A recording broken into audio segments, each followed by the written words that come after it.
Hi friends. ఈరోజు మనం an Indian American women in space Kalpana Chawla అనే లెసన్ని సిక్స్త్ క్లాస్ ఇంగ్లీష్ టెక్స్ట్ బుక్లో ఉన్న లెసన్ని మనం ఫోర్త్ లెసన్ని ఈరోజు డిస్కస్ చేద్దాం. ముఖ్యంగా ఫ్రెండ్స్, నేను చెప్పేది ఏంటంటే, నేను చదివే విధానం చెప్తున్నాను. దాన్ని మీరు దాన్ని మీరు ఉపయోగించుకోండి. ఉదాహరణకి ఇప్పుడు మనం చూసుకుంటే దీంట్లో గ్లాజరీ ఉంది కదా. గ్లాజరీ అంటే అర్థం ఏంటి? మీనింగ్స్ అంటే సినోనిమ్స్. కాబట్టి మనం టెక్స్ట్ బుక్లో చూస్తే మనకి ఈ సినోనిమ్స్ అన్నీ ఒకే చోట లేవు. కాబట్టి ఈ బుక్లో ఒకే చోట ఉన్నాయి కాబట్టి మీకు ఈజీగా చదువుకోవడానికి ఈజీగా ఉంటుందనే ఉద్దేశంతో నేను చెప్తున్నాను. కాబట్టి అంతేకాకుండా ఇవి తెలుగులో కూడా ఇవ్వడం జరిగింది కాబట్టి మనం ఈజీగా గుర్తుంచుకోవడానికి అవకాశం ఉంటుంది. కాబట్టి నేను ఇందాక చెప్పినట్టుగా ప్రతి వర్డ్ యొక్క మీనింగు, అదేవిధంగా దాని సినోనిము, అదేవిధంగా దాని ఆపోజిట్ వర్డ్ తెలుసుకొని, అదేవిధంగా కొన్ని చోట్ల ఫ్రేజులు వచ్చాయి కాబట్టి ఆ ఫ్రేజులు కూడా ఉపయోగించే విధానం తెలుసుకొని మీరు ఆ విధంగా చదవడానికి ప్రయత్నించండి. చూద్దాం. ఇప్పుడు ప్రస్తుతం ఏంటంటే గ్లాజరీలో ఫస్ట్ వర్డ్ అన్లైమ్. అన్లైమ్ అంటే డిఫరెంట్, భేదం. నెక్స్ట్ లుకప్ అంటే టు ఫైండ్ అవుట్, కనుగొనట. నెక్స్ట్ ఫ్రాంటియర్స్ అంటే బార్డర్స్, హద్దులు. నెక్స్ట్ ఎబోర్డ్ అంటే గెట్ ఇన్, లోపల ప్రవేశించుట. నెక్స్ట్ లిఫ్ట్ ఆఫ్ అంటే రైజ్, పైకి లేచుట. నెక్స్ట్ టేక్ ఆఫ్, లాంచ్, విమానం ఎగురుట. Blast off, to go into space, అంతరిక్షంలోకి పోవుట. ఆస్ట్రోనాట్, స్పేస్ ట్రావెలర్, వ్యామగామి. స్ట్రీక్డ్, లెఫ్ట్ ద లైన్స్, మార్గం తప్పుట. ల్యాండింగ్, గెటింగ్ డౌన్, క్రిందకి దిగుట. స్ట్రిప్, ఏ నేరా పాత్, సన్నటి మార్గం. ఆల్టిట్యూడ్, హైట్, ఎత్తు. ఆర్బిట్, సర్కిల్ పాత్, కక్ష. కండక్టెడ్ అంటే పెర్ఫార్మ్డ్, చేసను. ట్రాజిక్, సాడ్ ఈవెంట్, దుర్ఘటన. ఎర్నడ్, ఘాట్, సంపాదించును. లాంచ్ ప్యాడ్, లాంచింగ్ స్పాట్, ఎగిరే స్థలం.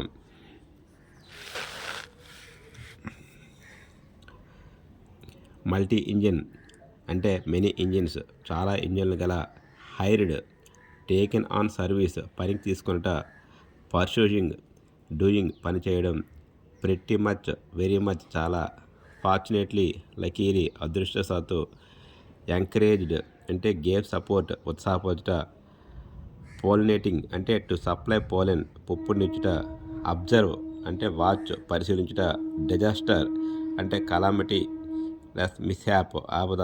ఇక్కడ డిజాస్టర్ అనే పదానికి మనకి ఇక్కడ స్పెల్లింగ్ రావడానికి అవకాశం ఉంటుంది, కొంచెం అబ్జర్వ్ చేయండి ఫ్రెండ్స్. నెక్స్ట్ గ్లూడ్ అంటే అటాచ్డ్, అతుక్కుపోవుట. నెక్స్ట్ సర్వైవ్డ్ అంటే లైవ్డ్, బ్రతికెను. ఎనార్మస్ అంటే గ్రేట్, గొప్ప. ఎబిలిటీ అంటే కెపాసిటీ, సామర్థ్యము. ఎన్సైక్లోపీడియా, గ్రేట్ నాలెడ్జ్, విస్తరమైన జ్ఞానం. ఇన్స్పైరింగ్, థ్రిల్లింగ్, విస్మయము. Inspiration, instil into the mind, ప్రోత్సాహం. ఫ్రెండ్స్, ఈ విధంగా మీరు ఏం చేస్తారంటే గ్లాజరీలో ఉన్న ప్రతి వర్డ్ని సినోనిమ్తో పాటు దాని యాంటోనిమ్ కూడా తెలుసుకోవడానికి ప్రయత్నం చేయండి. దాంతోపాటు స్పెల్లింగ్ కూడా ప్రతిదీ కూడా మీరు డౌట్ ఉన్న స్పెల్లింగ్ ప్రతిదీ కూడా చూడకుండా రాయడానికి ప్రయత్నం చేయండి. ఆ విధంగా మీకు మంచి మార్కులు రావడానికి అవకాశం ఉంటుంది. నెక్స్ట్ చూసుకుంటే next exercise working with language. Matching ఇచ్చాడు. ఇవి కూడా వన్ వర్డ్ సబ్జెక్షన్ లాంటివి కాబట్టి ఇవి కూడా మీరు బాగా ఎక్కువసార్లు ప్రాక్టీస్ చేయడం ద్వారా మనకి ఇవి గుర్తుండడానికి అవకాశం ఉంటుంది. చూద్దాం. అన్ప్రెసిడెంట్ స్పేస్ ట్రాజడీ అనేదానికి మనకి బెస్ట్గా ఏంది పనిచేస్తుందంటే ఎఫ్ అయినా చూస్తుంది. A sad accident of a kind that has never happened before in the space అంటే అని మీనింగ్ వస్తుంది.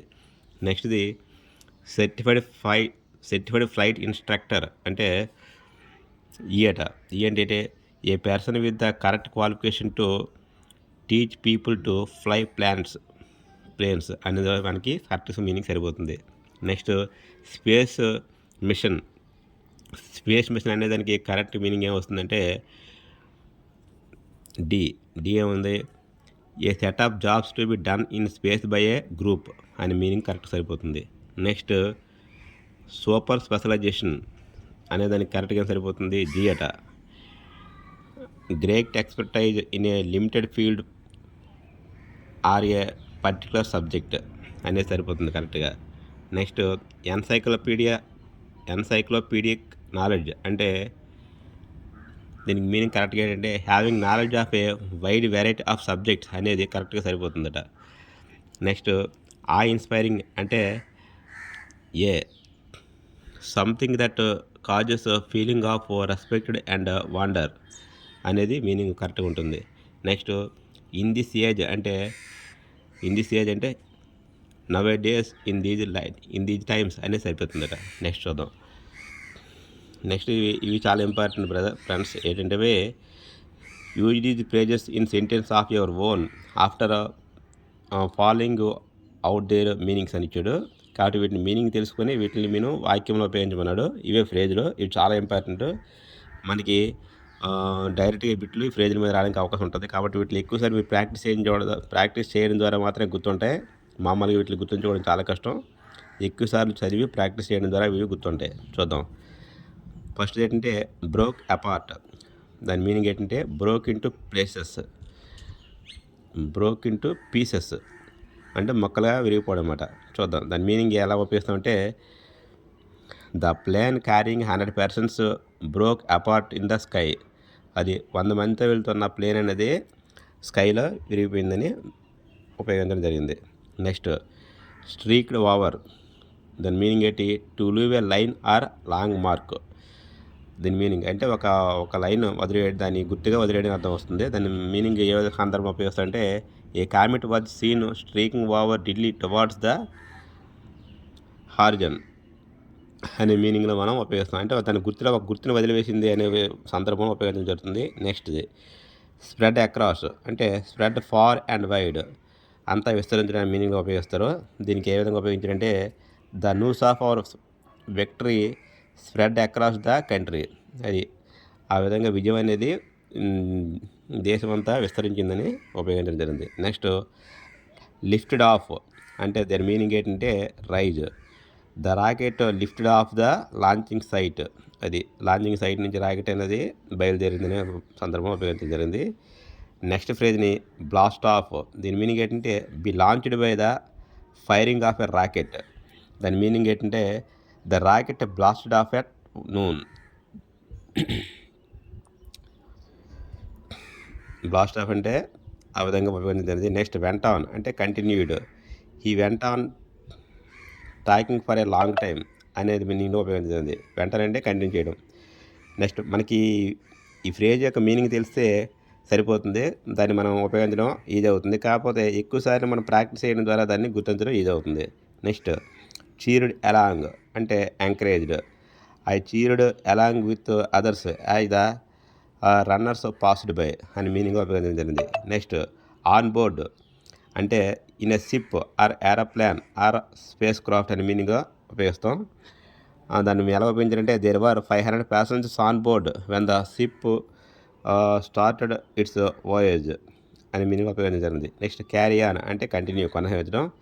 Carry on the good work, continue చేయండి మంచి వర్క్ పని అని సందర్భం ఉపయోగించడం జరిగింది. నెక్స్ట్ ఎక్సర్సైజ్ చూసినట్లయితే సిలో మనకి ఏమిటంటే we add un to make opposites. For example ట్రూకి అన్ట్రూ. అది మనం అన్న అనే పదాన్ని ఉపయోగించి ఆపోజిట్స్ వర్డ్స్ని తయారు చేయమండు. ఇది ఇక్కడ మనం చాలా కన్ఫ్యూజ్ అవుతాం. మనకి చూడడానికి చాలా ఈజీగా ఉన్నట్టు ఉంటుంది. కానీ ప్రతి వర్డ్ని కూడా మనం ఆపోజిట్ వర్డ్ తయారు చేసినప్పుడు ఏ విధంగా ఇన్న, అన్న, మిస్సా లేక డిస్సా అనే పదాలు ఉపయోగించి ట్రై చేయండి. లేకపోతే గుర్తుంచుకోవడం చాలా కష్టం. ఉదాహరణ చూద్దాం.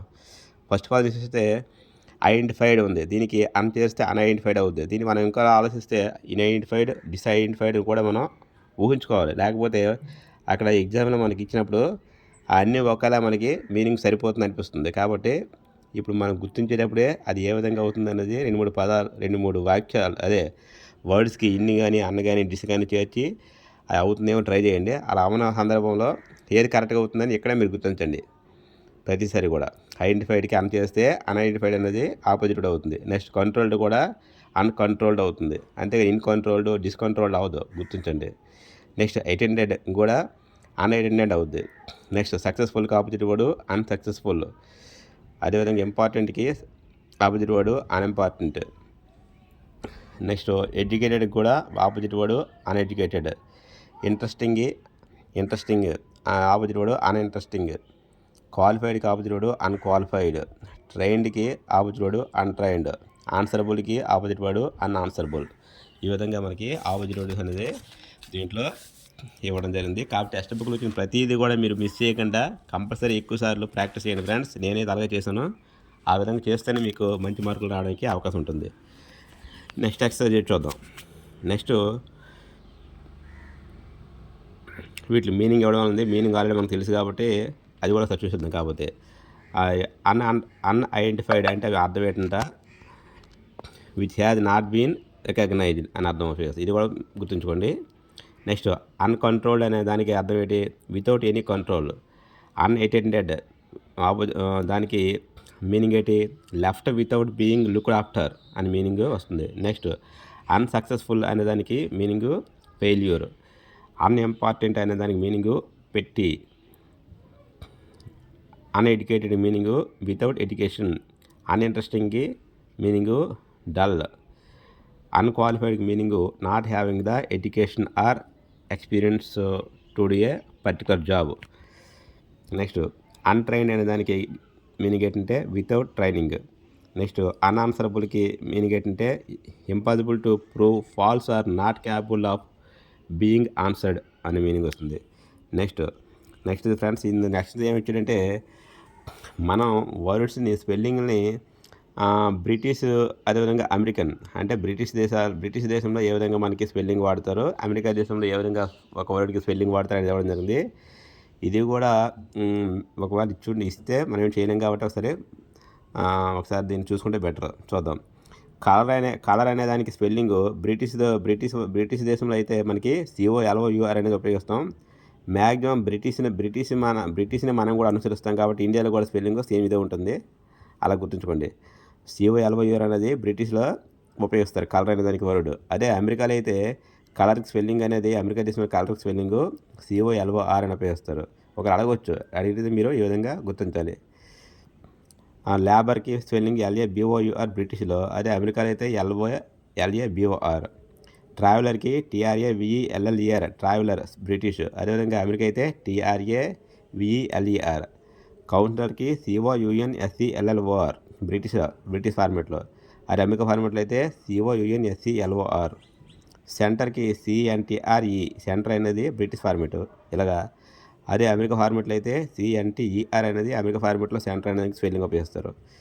థియేటర్ THEATRE థియేటర్ అనేది బ్రిటిష్ ఫార్మేట్లో ఈ స్పెల్లింగ్ ఇలా ఉంటుంది. అమెరికా ఫార్మేట్లో అయితే THEATER అనేది వస్తుంది.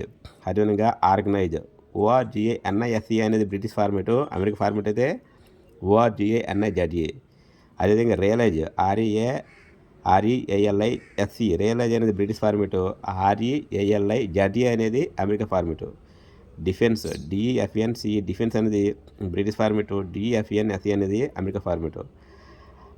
అఫెన్స్ OFFENCE అఫెన్స్ అనేది బ్రిటిష్ ఫార్మేటు, OFFENSE అనేది అమెరికా ఫార్మేట్లో ఉపయోగిస్తారు.